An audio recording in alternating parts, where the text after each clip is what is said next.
2024 ఎన్నికల్లో మళ్ళీ గెలిచి ముఖ్యమంత్రి స్థానాన్ని అధిరోహించాలి అంటే జగన్మోహన్ రెడ్డికి అనేక రకాల బ్యారిగేడ్స్ ఉన్నాయి. ప్రజలు ఆయన వైపే నిలబడుతున్నారు అనేసి ఆయన కాన్ఫిడెంట్గా కనిపిస్తున్నా కూడా అంత కాన్ఫిడెన్స్ ఉన్నప్పుడు మరి సర్వేలు చేయించుకుని ఓడిపోతారని భయం ఉన్నటువంటి ఎమ్మెల్యేలని వేరే ప్లేసెస్కి మార్చుకోవడం ఎందుకు?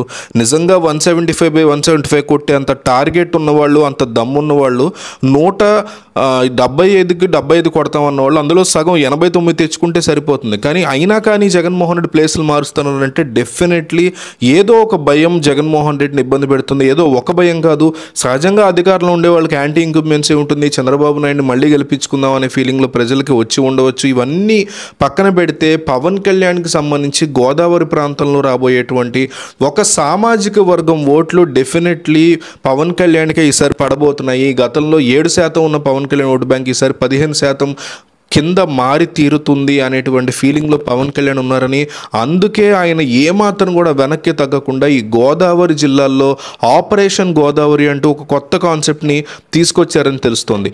గోదావరి జిల్లాల్లో మెజారిటీ సీట్లు సాధించాలనేది పవన్ కళ్యాణ్ చంద్రబాబు యొక్క వ్యూహం. నిజానికి చంద్రబాబు నాయుడు సామాజిక వర్గం, పవన్ కళ్యాణ్ సామాజిక వర్గం ఓట్లు ఇవన్నీ కూడా ఆయనకి పడతాయి అన్న కాన్సెప్ట్లోనే పవన్ కళ్యాణ్ని నెత్తినోరు బాదుకుని ఎప్పటి నుంచో వెనకాల పెట్టుకుని తిరుగుతున్నారు. పవన్ కళ్యాణ్ కూడా తన ఫోకస్ ఫస్ట్ నుంచి కూడా ఉభయ గోదావరి జిల్లాల మీద మెజారిటీ ఓట్ బ్యాంకు తన వైపు తిప్పుకునే ప్రయత్నాలు చేస్తున్నారు. టీడీపీకి స్థానికంగా ఉన్న బలం, పవన్ కళ్యాణ్కు ఉన్నటువంటి సామాజిక వర్గాల మద్దతు ఇవన్నీ క్రోడీకరించుకుని రెండు పార్టీలు కూటమిలోకి వచ్చి ఇక్కడ ఎక్కువ సీట్లు ఈ ప్రాంతంలోనే సాధించాలి అనేటువంటి కాన్సెప్ట్లో ఉన్నారు.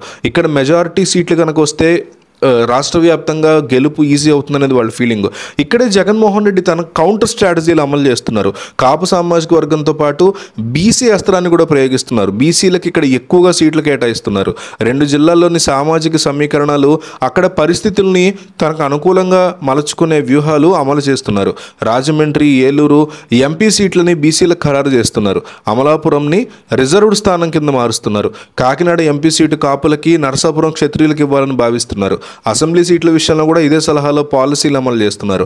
టీడీపీ, జనసేన సీట్ల సర్దుబాటులో స్థానికంగా వస్తున్న సమస్యల వేళ జగన్ అలర్ట్ అయ్యారు. తనకు అనుకూలంగా మలుచుకునే ప్రయత్నం చేస్తున్నారు.